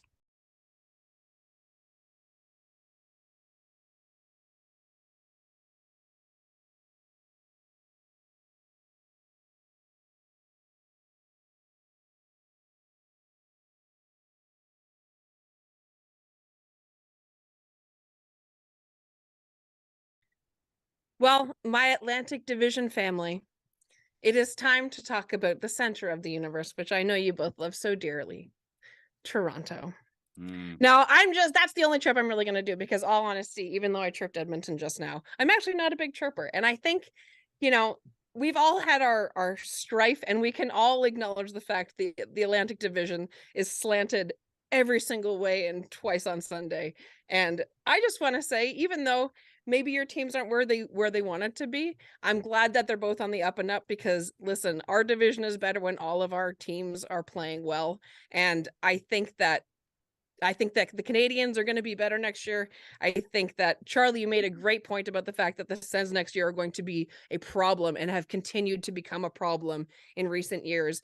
Getting Claude Giroux in free agency, getting Jacob Chychrun, it's nice to see that maybe hopefully the Battle of Ontario will come back. And hopefully, I actually hope the Sens make it to the second round this year because I think it would be awesome if they made it into the playoffs over Buffalo. Please beat Buffalo. I think it would be great if the Leafs met the Sens in the second round because I think both of us would just be happy to be there. What do you say, Charlie? Yeah, but I think the anxiety of losing against the other Ontario team would kind of negate any enjoyment of winning the first round. I think a lot of Sens fans and Leafs fans are, I won't say sore losers, but I think a lot of us like winning a lot less than we hate losing. I think there's something to be said, especially with the Ottawa Toronto early 2000s playoff history. I don't know. No, there won't be any Laline jokes if that were to happen now. So we'll see what direction Leafs fans want to take it. Well, then historically, the Leafs haven't played well against teams that they should beat, right? And, with the Sens getting better, maybe the Leafs will start playing them harder, which would be a nice change. Because heaven knows when the Leafs face the Habs, Mark, we still get our behinds beat. You So can say your asses, yeah. You just Yeah. whip them, yeah. Yeah, absolutely. I already dropped one swear word, so I'm trying to limit it for but hold on. monetary In purposes. this scenario, you put up Lauren, the Leafs are in the second round. Yeah. Oh, Yeah. Okay, so we gotta imagine. Everybody can have a dream, Mark. Everybody can have a dream. You know what? I don't think the Habs are going to be good for the next 3-4 years. And when I see this arms race happening in the East, I think it's actually a perfect time to kind of tank. Now they didn't out tank the teams in the West, and Chicago did so much worse. But when you see Ottawa loading up, Ottawa's going to be good for a very long time. Boston somehow magically is having the best season in NHL history.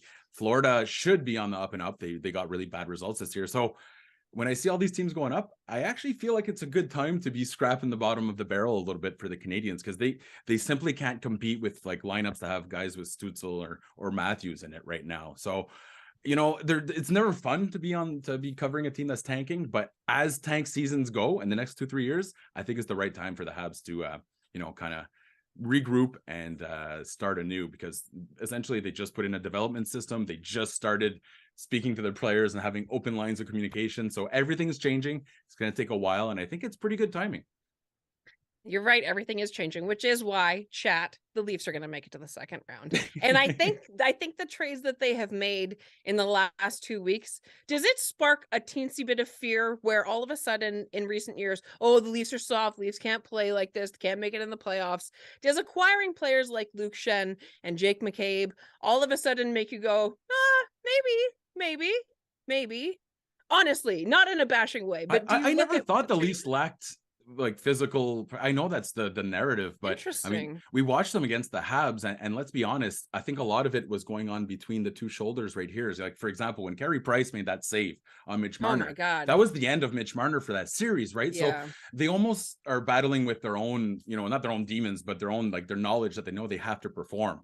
So I don't really buy into that idea, but I love the acquisition of Ryan O'Reilly. I like that Dubas is going for it, and you can't complain at this point. If they get bounced, I think Dubas is still off the hook for the first round. I know people are saying it's his last chance, but he did everything he can to get this team ready. I think so too. And it's more than he's done in previous seasons. The last couple seasons, the trades that he has made have actually been more than a couple weeks in advance. Mm-hmm. They actually left a lot of the trades late this year, which was surprising. And I think myself and a lot of Leaf fans thought that there was maybe going to be one more trade today, and it doesn't end up happening. Some people thought it was going to be a goalie. Some people thought it was going to be a left winger. Some people thought it was going to be both. Some people still thought we were somehow going to trade for Patrick Kane up until 2 days ago. And, I try and be somewhat realistic when it comes to the expectations. I mean, having said that, my team is going on how many years is it in the not making the second round? Too many. The answer is too many. At least two. At least. Yes, at least two. At least. But it's psychological, thanks to your right? team. Thanks to your team, Mark. You're bringing in guys like Ryan O'Reilly, who I think is kind of, a fresh slate. Same thing with McCabe, guys that maybe don't have that in the back of their minds, that if you miss a shot, like when you go back to the series against the Canadiens, Austin Matthews was a quarter inch from scoring 10 goals in that series. You know what I mean? So as much as they're, and I love that, that's why you don't invite Leafs fans out to drink, because, you make them pay for the first round because they don't stick around for the second round. But the thing is right now, I actually don't see any kind of weaknesses in their lineup. And I really do think, all in all, you have to consider the Leafs, even if Boston's right there, I'd consider them healthy contenders for the Stanley Cup. But even if they get bounced, I don't think it's time to self-destruct in Toronto. Do like Washington did. You have a good core, keep it going, start tweaking. How about you, Charlie? What do you think? Do you think the Leafs have made enough changes, or maybe too many changes, in order for them to get over the hump finally? I'm gonna take my bias away here and try and be as honest as I can be. I think they're looking better. If you look at like the trade deadline season as like a month, I think this compared to, I think at any point in the Matthews, Marner, Nylander era, I think they probably look the best now post trade deadline compared to before out of any previous season. I I think the McCabe acquisition especially is terrifying. It was a lot scarier before Chychrun went to Ottawa, but I still think it's a really great pickup. But what I'm hoping for, because it's looking, it's like, I don't know what the odds are at this point, like 90% odds that it's going to be Toronto, Tampa round 1, right? Like it has to be, right? It's basically a lock. So, like neither of us. so would it's reach not Boston. Boston at least. Yeah, so here's what I'm hoping. I'm putting my biased Sens fan cap back on now. With the recent acquisition of Tanner Jeannot, he's going to light the Leafs up, and then the Leafs are going to spend 5 first-round picks on Tom Wilson. So that's. Listen, We don't have that many first-round picks left. So that's true. So the timing of Washington just tearing everything down, it matches up perfectly. Like everyone's like, oh, the Lightning overpaid for this guy. Well, first of all, the Lightning never overpay for anyone because they turn anyone into like Conn Smythe caliber performers in the playoffs. But especially this guy who's traded a first through a fifth for is going to light the Leafs up. I can feel it. I can feel it. Even if the Leafs win and like the Lightning core is asleep for most of that series, there's just something about the guy that another team overpaid for performing versus guy the Leafs overpaid for not performing, right? It just happens. So that said, I do still think that the Leafs I think this is the best trade deadline the Leafs have had in years. Yeah. Well, I think so. If there was an award for best trade deadline, I think Kyle Dubas might win it. Well, because Washington making that call to sell early is great, but hey, man, if you want to ride on the river, you got to go down by the riverboat. So I like that they're going for it. It's just unfortunate that Boston is this ridiculous team that probably Boston might have won the deadline as well. Like they might have improved the most.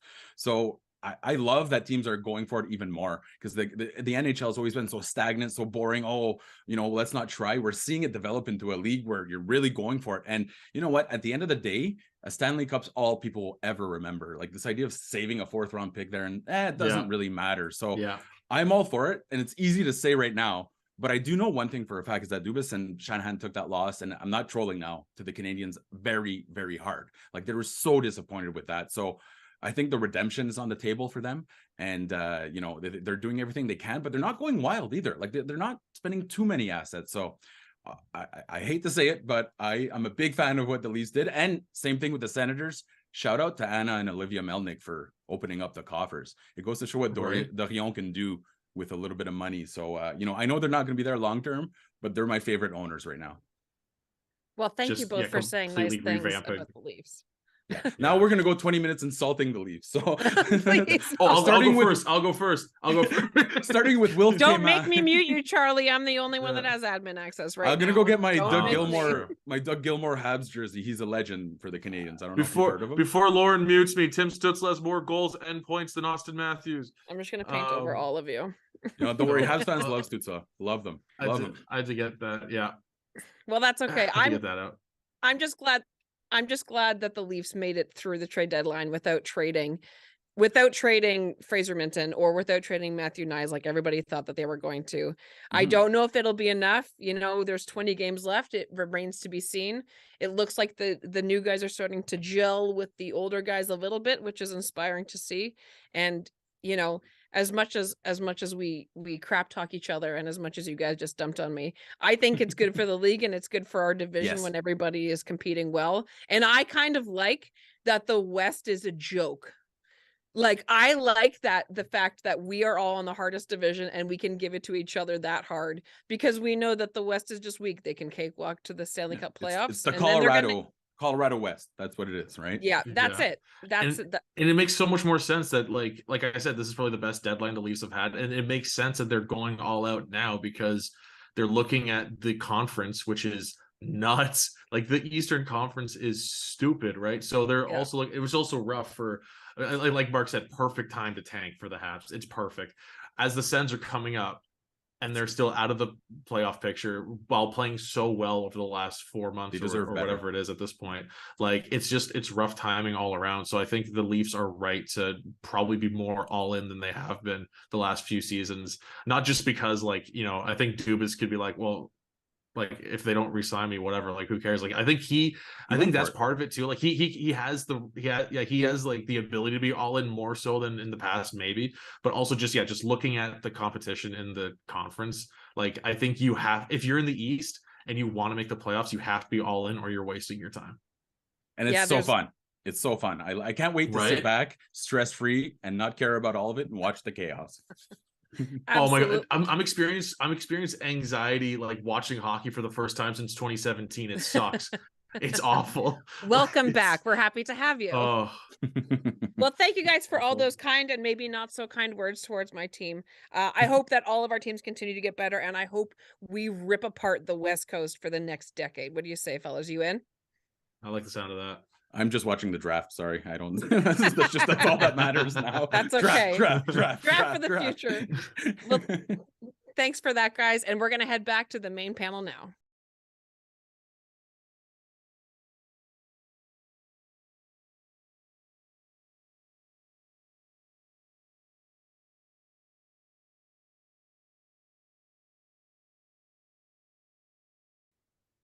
Anybody else's ears bleeding? Like, are your ears really sore from all that Leafs talk? Also, what is this? What are we talking about the Leafs in the second round for? What? That's happened once my entire life. It's not happening. I mean, it could happen. It could happen. That's okay. I can't wait to prove all of you wrong. It's going to be awesome. I thought last year was the year. I think this year could be the year. I may just be saying that for Luke Shen, but I think this year might be the year. They're not going. Oh my god! Now you sound like a Leaf. You know what it is? No. You know what it is? There's a kindredness between right teams with blue and white. There's kindred between teams with blue and definitely, white. So definitely. Avery, you need to be nicer to me. You hear that? You need to be nicer. Wow. Alberta isn't real. Never mind. Get past the first round, Lauren, then we'll talk. Remember, the last time the Leafs got past the first round on your roster was Ron Francis as an active player. Ron Francis. Where's he now? He's GMing somewhere. Where is he genuinely? Seattle. Yeah, that's Seattle, right. That's another blue and white team. all the same white old men that just run teams. It's getting tiring. Avery, you know I'm right. I mean, anyways, you're not lying, Auddie. You can bet on that. Want to bet though? Hey guys, you want to bet? Obviously. Oh yeah. Then get in on the action with Sports Interaction. The boys of summer are back on the diamond, and March Madness is on deck. Bet pregame, live and play, or on one of our many prop bets. Sports Interaction makes it easy to deposit, play, and cash out. Head to sportsinteraction.com/SDPN. Or in the province of Ontario, download the app now using the QR code at the bottom of the screen. 18 plus, please play responsibly. If you or anybody you know is struggling with gambling, there are some resources in the show notes to get out or reach out and get some help. So please be sure to check those out if you need to do so. Okay. I'm sick and tired of talking about the Leafs, but I'll put my 2 cents in. I have a lot of Leaf fan friends, and I just, for their sanity, for the sanity of the powers that be at SDPN as well, I think that we just need to finally get the Leafs out of the first round. Can you guys all agree on that? I mean, Lauren, obviously you're going to think so too. Avery, Kaya, what do you think? Are we finally going to do they finally deserve this? They make it out of the first round, but they have to face Boston and get knocked out by Boston. That's my prediction. Avery? If that were to happen, you will hear Steve scream for an hour straight. Like Oshawa will go crazy. But no, I do think Kyle Dubas has done enough to get this team past the first round in terms of acquisitions, bringing in guys like Ryan O'Reilly, Jake McCabe, Sam Lafferty. This has been a deadline which Dubas once again said, listen, I cannot fall in the first round again, because we see rumors online of, fire Dubas. We're getting a good hockey man. We see how Twitter reacts on Kyle Dubas. It's also his last year, potentially, on his contract, right? Oh, there's no way they're losing him after this trade deadline. Please come to Calgary. Okay. And do you know what I think it is? No, you can have Bruce Boudreau. You can have Bruce Boudreau.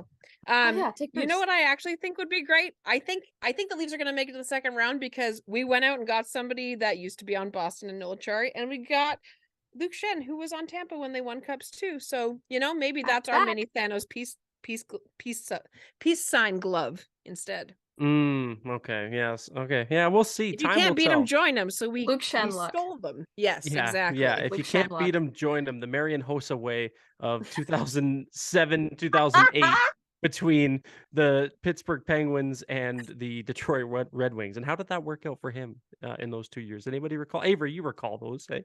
I do recall, yes, losing one year, going to Detroit next year, and then losing. Like, that was wow. I feel bad for him.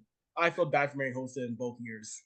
Yeah, that was rough. That was rough. Hey, but I got a question for y'all. How did the Chychrun cross the road? The answer is not to get to the other side, but if you want the answer, tune in, and we're gonna segue to that segment coming up next.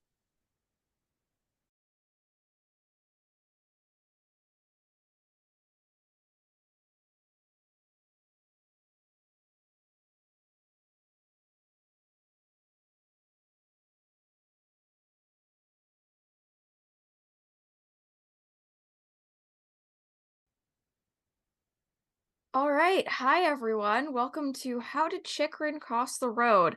Now, it's not just a whole segment about Jacob Chychrun, even though I know Charlie would love to talk about I'm going to make it regardless of what you want. That's what's happening. Regardless, yeah. So Jacob Chychrun, obviously now a member of the Ottawa Senators, was a member of the Arizona Coyotes. But we're talking more about the circumstances before he was traded, about trade-related reasons. Kind of when you keep a player out for a certain amount of time, because for trade-related reasons, this happens a lot closer to the deadline, happened in Vancouver with Luke Shen and maybe JT Miller with a falsified injury. Happened with Jacob Chychrun for for many, many games. Joel Edmondson was kept out, I believe, as well. In Montreal. Charlie, first, can you discuss, I know you talked about a bit about it before, but can you discuss the Ottawa fan perspective of the Chychrun saga? Well, we've been, as a fan base, I think we've been looking at Jacob Chychrun as a perfect fit since, well, forever, but especially since I would say like July or August, like when it was really, really clear, like, oh, the Coyotes are going to have to move this guy. And then, you know, like as the segment's going to be about, they just didn't for a long time. But yeah, I think for up until maybe 24 hours before the trade happened, maybe 48 hours before the trade happened, there was a long time there with Sens fans just kind of accepted, okay, well, we're out on Chychrun. Like, this team is just like, because it got to the point where like I think the guys on the SDP just said at one point early in the season, like October, they're just like, all right, just kiss already. Like, the Sens were linked to Chychrun so heavily for the first 3-4 weeks of the season, as well as preseason, the whole deal. Just didn't happen. And so I was a little bit surprised by the deal happening. I know a lot of Sens fans also were surprised. But like, so I'll say from a very biased Sens point of view, a reason why I hate sitting a guy for so long waiting for a trade is that the Sens just make this huge deal, ship out a whole bunch of picks, granted, like, you know, good price, all that, but you bring in a guy and you want this guy to help you make a push for a playoff spot. And as good as he is,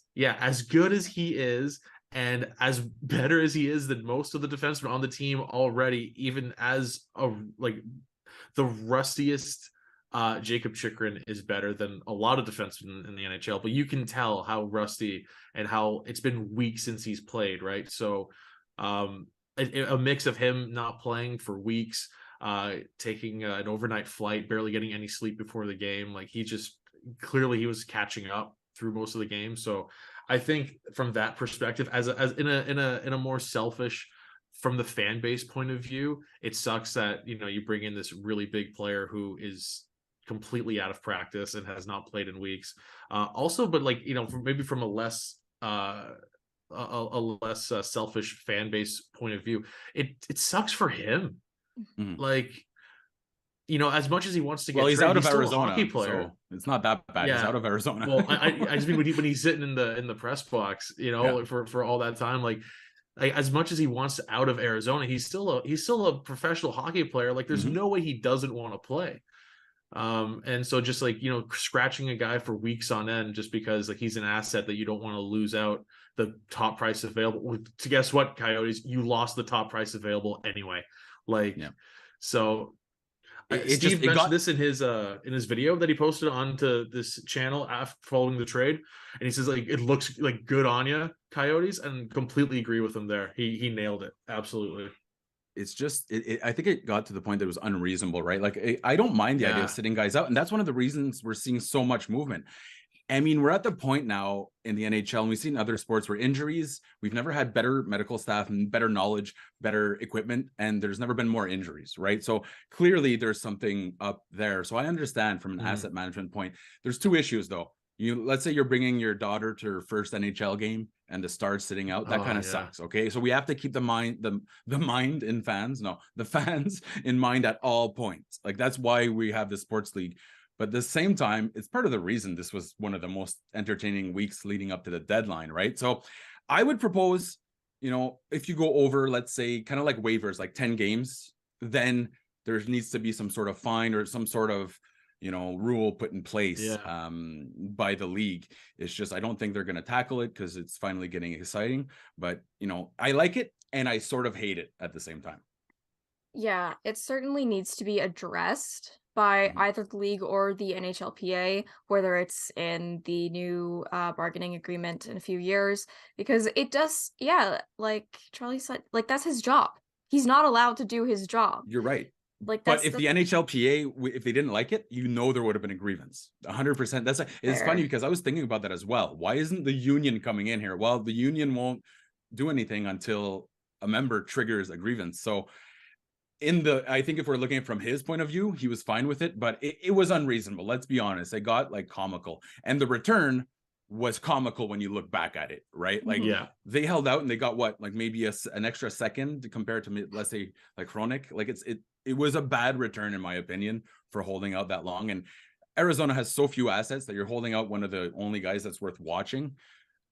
There's a lot about it that leaves a sour taste in my mouth, but it was fun. So, I don't know where to go with it. It adds a bit of drama, but also you have to think about the fact that, like, why? Like, it was a long period of time. 3 weeks, yeah. Like 3 weeks, yeah. I remember even a weekend, I was thinking, how is Jacob Tricker not traded yet? And then it doesn't happen until a few days before the deadline. He missed 11 games. Like 11. That's a bit. Well, yeah, because you're looking at that's almost 15% of your season, right? Like that's a fair amount. Yeah. Gavrikov was also held out. And I mean the Canadiens, however, they just have their medical staff held out this year, and that all the injuries like Edmonton, they actually forced the guys to try to come back early. So it was the opposite. But to me, there's a health issue in the NHL. If NHL teams or GMs are afraid to put their guys on the ice for a single game, I don't know what it is, and obviously it's hard to speculate, but there needs to be some sort of review of the training and why are these injuries happening at a point where we have more knowledge and more money and more, technology to help these guys stay healthy. There's something going on there. Yeah, and also there's been a lot of issues with medical teams as of late as well. With players coming back too early. I think Josh Norris in Ottawa. Sean Monahan. Multiple Dr. Demko was one. Brock Besser was one this year too. OEL maybe as well. It's Cale Makar in Colorado. It's just been a lot of mishandling on that part. And I do think that the trade related reasons, I understand it, but 11 games, that's like most of an injury reserve stint, isn't it? Yeah, essentially you'd have to go back through waivers if you got called up through the AHL at that point, right? So again, it just needs to be some sort of, maybe not a punishment, but some sort of limit, right? Because we put limits on everything, and this is not in the CBA. So, they'll have to address it. But I do know that Bettman right now probably doesn't care because it's getting them more headlines. You know what I mean? The more exciting it is, the better it is for the league. And hockey, it was like basketball, you'd trade all the best players, go from one team to another. And in hockey, it'd be like Jim Fligman is getting traded in the ECHL, right? That was the deadline. So like there's value to having an entertaining deadline. And I think this has been the most entertaining, not today, but the week going into it, the most entertaining week or deadline week. And that's good for the sport. But missing star players is not good because these aren't just scrubs. These are the best players getting, well, not the best, but some of the best players being held out. And that's unfortunate. The best playing in a college arena. Yeah. Just a bit kind of, is it good for the game? You mentioned the NBA and how the NBA trade deadline. The difference with the NBA is they let players take rest days for games. Load The management, NHL, exactly. load yeah. management. The NHL doesn't do that as often. Because which- we actually put it on, we almost insult them when they don't come back from having a heart attack. You know, it's like, oh, you're not tough. Well, here's the thing is the rigors of 82 seasons, even the best vets, they're destroyed at the end of their season. Every NHL player I talk to after they retire, they're like, I wish I would have retired 3 years earlier. I can't move, my knees hurt. So yeah, if we stop forcing these athletes to go out with like broken shoulders, because every time I hear a guy says, oh, his foot was broken, but he played, I'm like, well, you idiot. Are you an idiot? Like I would do that, but I'm an idiot. So these are multi-million-dollar assets. You have to protect them. There's nothing makes my eyes roll harder than when I'm scrolling through Facebook and I see the friggin' comments like soccer players pretend to be hurt, hockey players pretend they're not. Like, shut up. Oh my God. You're so tough because the sport you like has tougher athlete. What? Shut up. Anyway, yeah, no, I'm gonna it's into a whole rant. It's how we've done this with hockey players forever, right? Is we kind of treat them as robots, like they're almost soldiers to that point. So I think as we move on, teams are gonna realize these are multi-million-dollar assets that we're kind of running ragged. But at the same time, it goes back to the tickets, to the fans. If you go to see a game, and that's the argument when, let's say, you're holding out LeBron James. If you go to see a game, a Lakers game, and he's not there, that kind of sucks. If you go see a Sens game and to be holding out Stützle, that would kind of sucks too, right? So you need to kind of strike a balance there. Yeah, and on that point, as a Sens fan, I've been going to a lot of games where the backup goalie was playing. So if you were ever going to a game because of a star goalie, I mean, I guess it's the closest thing to it. So yeah. But on your earlier point about, sorry, go ahead. I was gonna say a lot of people only get to go see one game, right? Like, and it's a big deal, and it's cost a lot of money. And hockey's priced out for so many people nowadays, so many families. Like back in my day, you know, tickets were literally $9 to go to the Forum. I hate this idea that we're pricing people out, and then the one time that they come, they might not see the stars. Because watching a game in person is the best way to fall in love with the sport, become a long time fan. And so there's that aspect. You need to keep fans in mind. And just quickly going back to the whole good for the game thing, holding players out. I love the idea that I can't remember I think one of you said maybe like put a cap on how many games you can sit someone out for like trade related reasons, right? My concern with that is then like, because Kai, you mentioned earlier with a potentially not super real Miller injury, like how quickly, say you're like, all right, max, you can sit a guy 5 games leading up to a trade deadline. Like how many teams are going to start making up fake injuries? And then the league's going to have to deal with investigating. Like they're just probably just going to say, fine, that's fine. Your player now has an injury. And then as soon as they get traded, miraculously able to play for that contender they just got moved to, right? So Kaya had it right at the beginning. You negotiated it in the CBA, you put it in there that players can have, let's say, 5 games of load management throughout the season. Everyone knows you can set them up ahead of time. Everyone's happy. Fair enough. Yeah. It will certainly be an interesting way to look at it. I feel like the league has more pressing issues, you know, the Arizona money laundering scheme. But that'll wrap up how did the Chikrin cross the road, kind of talking about trade relation, all that jazz, and we'll send it back to the panel. Thank you for joining us.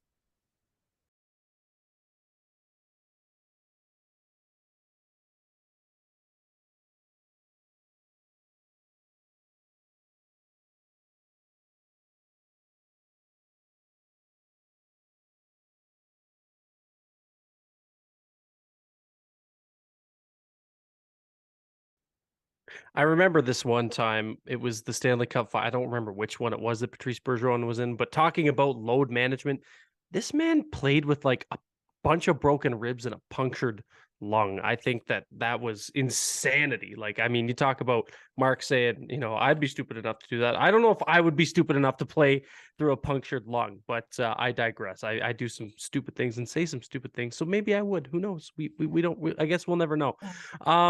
All right, we're almost at the end of this. I can't believe how long we've been going for, and everybody who stuck it out, this has been awesome. I've had a lot of fun. I'm sure my fellow panelists have had a lot of fun. I'm speaking on behalf of everybody. It's been a great stream. Lots of great insight from everybody here in the biggest Game Over crossover event so far. There's still time for that to change, but so far it's been the biggest Game Over crossover stream. We're going to wrap it up with the contenders table. I'll be joined by Avery, Dennis, Brady, and Lauren. Sorry for everybody else who won't be in there.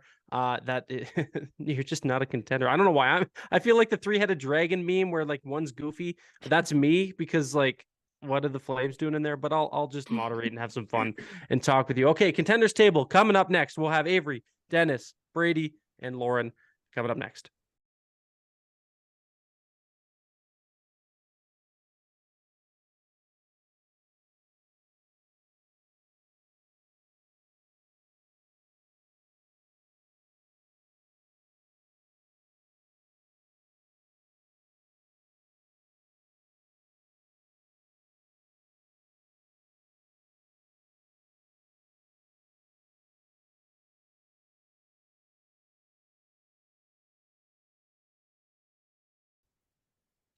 Like a typical Flames fan, he thought that he was there when he wasn't. Brady is not in this segment. Auddie is not in this segment.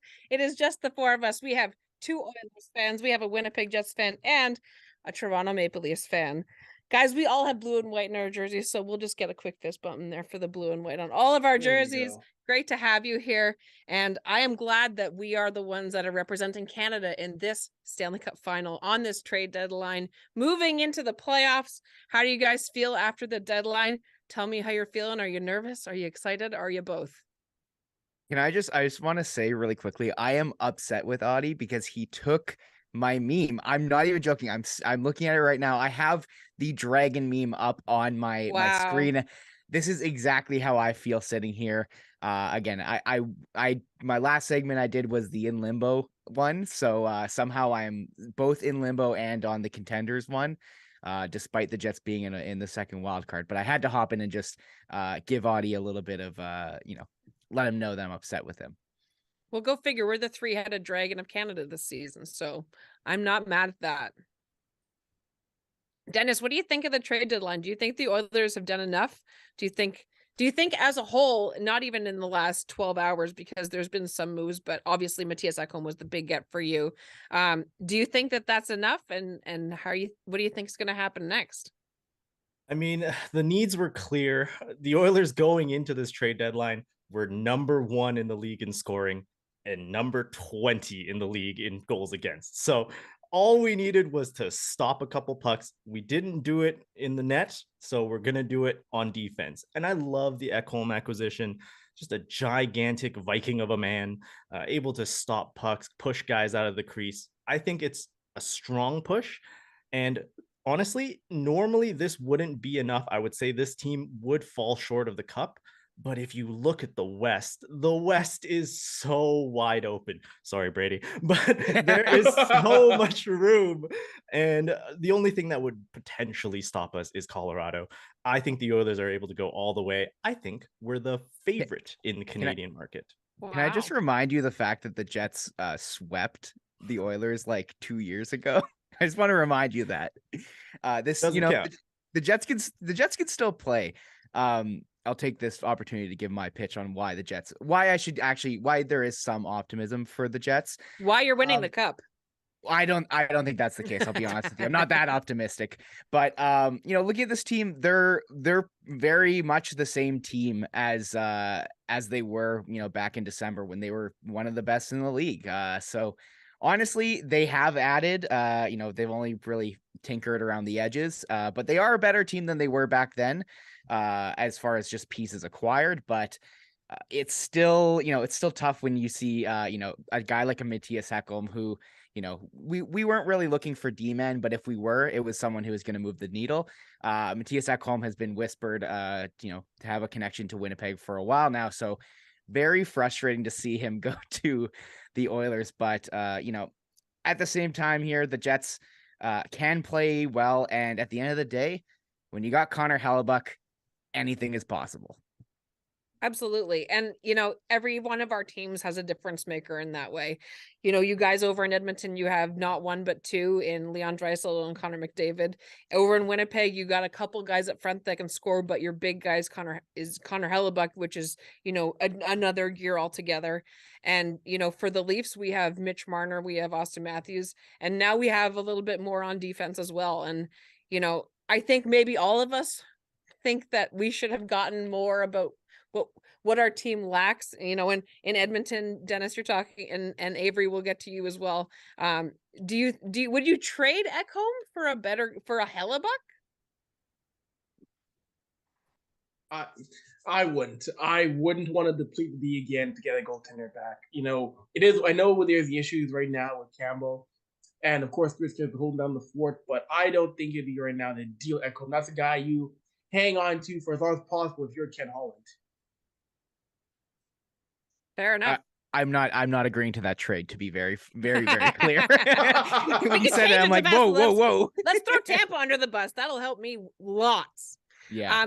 Dennis, what do you think? Would you swap Connor McDavid? Not Connor McDavid. Would you swap Matthias Ekholm for Vasilevsky? Oh man, that is a tough one. Honestly, going into this trade deadline, we knew the defense core needed help, but partially is you have an untested goaltender in Stuart Skinner. He's performed way above where he should, which I think Oilers fans are so blessed regarding that. But it's tough because in Edmonton, that's historically been one of our weakest points, is in net. Ever since, Cam Talbot left, it's kind of hard to find someone who's really able to stick in and be reliable during playoff series. I think Ekholm makes this team so much better, but Vasilevsky, that would be a dream acquisition. And I don't know what the rest of his contract is like right now, but yeah, if it's Ekholm for Vasilevsky, I'll make that trade. Fair enough. What do you think, Brady? Would you trade Hellebuck for a different goalie if it meant that you could get Connor McDavid? Oh, well, okay. I mean, yeah, like, I think that one of the things that like having such an X factor like Connor McDavid does is provide you like almost like a bit of hope no matter what the game is. I totally agree. There was a game not too long ago here for the Jets where Connor Hellebuck ended up making like 50 saves in the game. Luckily the Jets were able to score, but one of their biggest issues is that they can't score. And at the end of the day, you can have the best goalie in the league. He can allow 0 goals. You got to score a goal eventually to win. So like I think that regardless, the difference maker, like Connor McDavid is a much bigger difference maker than I would say Connor Hellebuck, but at the same time, Connor Hellebuck can completely save a game for you. So it really depends on your philosophy of, what's the most important thing. I personally am a believer that, you need as much scoring as possible, and then you can figure it out at the end of the day. You can figure it out after. And at the end of the day, Grant Fuhr is a Hall of Famer. So, like you guys just need someone to make a couple saves here and there. So I actually think that you guys will do much better this year. I think Ekholm was the right piece to add for the Oilers. Someone who can just pass the puck up and get it out of the zone, play hard, kind of chip in offensively. I would be scared playing the Oilers. That's all I would say. and who knows, we might, because the Jets are currently sitting in a wild card spot. So we might be one of the teams that come over to the Pacific and see what we can do over there. But at the same time, the top of the Central is within arm's reach. So it's going to be an all-out fight till the end of the season. It's going to be for the Oilers. It's going to be an exciting season for the Jets. And moreover, it's going to be an exciting playoffs for all of our teams, regardless of what happens. If you could wave a magic wand today, which of each of your teams, Avery, we'll start with you, my friend. Who do you want the Oilers to face in the first, and if they make it there, the second round? Ooh, who would I want to face in the first round? I will say Vegas. Because I don't know Jonathan Quick is that good anymore. Like, I know Jonathan Quick is old. Jonathan Quick is, not as good as what he was not so quick anymore. 4 years ago. In LA this year, he has struggled. Give me Edmonton, Vegas, but also if you're a TNT or an ESPN, you would love a playoff series finally of McDavid versus Eichel. You would love that down American TV. Absolutely. Brady, you next. What do you think? Who do you want the Oilers to face? Who do I want the Oilers to face? Not the Oilers, sorry, the Jets. the Jets? There's too many of them in here. They're getting to me, man. You got to save me. For me, I mean, I think the ideal the biggest thing is you want to avoid Colorado. Personally, I lean towards Minnesota as the ideal matchup for the Jets. since they, don't seem to have a special it factor to them. Of course, they have Kaprizov, and he's unreal, but something about them, they don't feel like the strongest lineup. But at the same time, I am a little scared to say Minnesota because they do have Marc-Andre Fleury, who I will admit, not a great season, but I still have tremors and nightmares of what he did to the Jets in the Western Conference Final back in 2018. So I don't know if I'm shooting myself in the foot by saying I want to go up against Fleury in the first round. Minnesota has been very busy today. They have also had a fantastic trade deadline, and I don't know. It's funny. The Central is sort of starting to heat up now that there's 20 games left. Which, where were you a month ago? And while it's been exciting, and while every single one of the divisions cannot be like the Atlantic Division, I think that the West Coast is far more interesting of a playoff matchup because we don't know what's going to happen. So, having said that, Dennis, who do you want first and second round? Give me your best. You know what? For the first round, I want the Oilers to face off against the Seattle Kraken. Not for that matchup.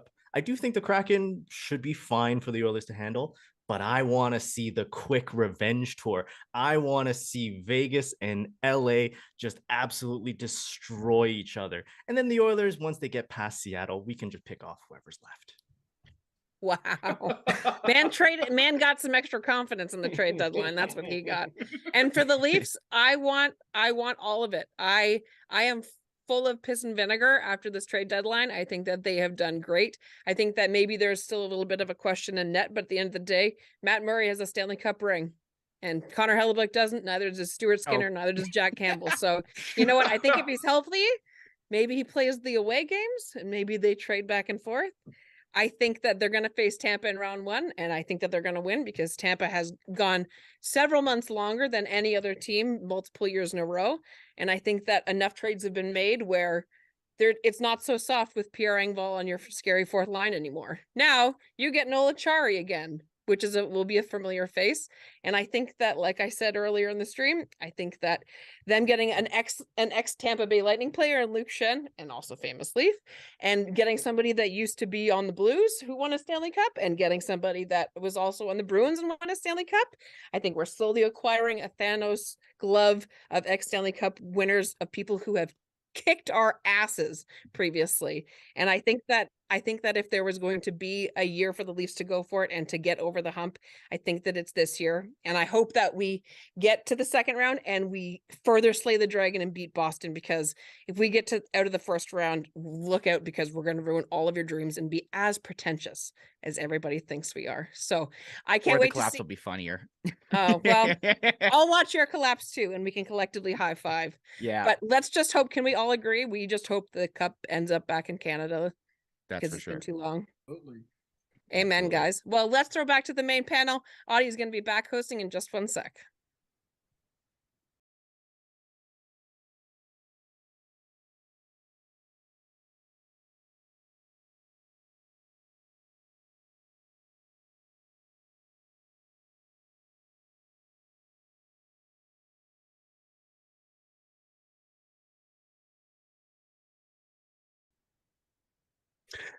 Okay, before I put a bow on this game over trade deadline coverage, y'all sounded just like Daryl Sutter in saying that you were collecting Stanley Cup champions because you think that's going to help you get to the promised land. But that was funny. Between that and me almost getting fired for chirping Steve in the chat, I think it's time for us to put a bow on the show. Okay, this was a lot of fun. I think each and every one of you who watched, everybody who hung out with us, stuck around. It was a great day. It was a great stream. Everybody, pat on the back to all our hosts. If you're the ones that are on screen, our panel, that was great. I had a lot of fun. I don't know about you guys, but that was certainly some of the best fun I've had so far hosting any Game Over. We had Kaya, who's on screen right now, from Game Over Vancouver. We had Brady from Game Over Winnipeg. We had Dennis and Avery from Game Over Edmonton, Charlie from Game Over Ottawa, and Mark from Game Over Montreal. Obviously, Lauren as well from Game Over Toronto. I would not forget Lauren. Don't you forget about it. This was a lot of fun. Thank you for all of you guys for making this so easy as well. This was as seamless could be. So kudos to everybody from Game Over for making this a very successful stream. As well, Extra shout out to Rob. Yes. Yes. And Rob. Shout out, Rob. Running production. I'm a piece of Who shit. literally I'm a piece this of would not shit. be happening. This would not be happening right now if Yes. Rob was not doing the amazingness that he does every day. Rob, I don't know if they can. They might not be able to hear Rob. If Rob can make himself heard, that would be great. Rob, let me know if we do have you when we do The have Wizard you. of Oz coming Yes. forth from the I think curtain. everyone Yes. can hear me now. Rob, thank you very much. This was without you, this would be a very, very painful Short stream. stream. Yeah, it would not have gone as far as it did. So on behalf of all of us watching, all of us who partook, Rob, thank you very much. Yeah, this was fun. I'm really surprised that you didn't hot mic once. I'm really proud of you. Oh, you had to get that jab in, as if I didn't take enough of a beating today. Thanks, Rob. Thanks for that. You can swiftly mute yourself now. Thank you for making me feel like that. No one is safe. No one is safe. No one is safe. No one is safe. And that's what I love about Game Over. Hey, lots of SDPN content, though. Steve and the boys were recording videos, reaction videos on the channel as well to all of the trades that happened today. Thank you again for everybody who watched. We're putting a bow on it. J Money, if you're in here, we're putting a bow on the show. Thank you for watching. Thank you for participating in the chat. Thank you to SDPN. Thank you to our friends over at Sports Interaction. On behalf of our beautiful panel of great people and all of the hosts that have been on here for Game Over Trade Deadline, my name is Auddie James, bidding you a great night. And until next year's trade deadline, hasta la vista. Hopefully the Leafs don't win the cup. Goodbye. Wow. Wow. That's just, wow.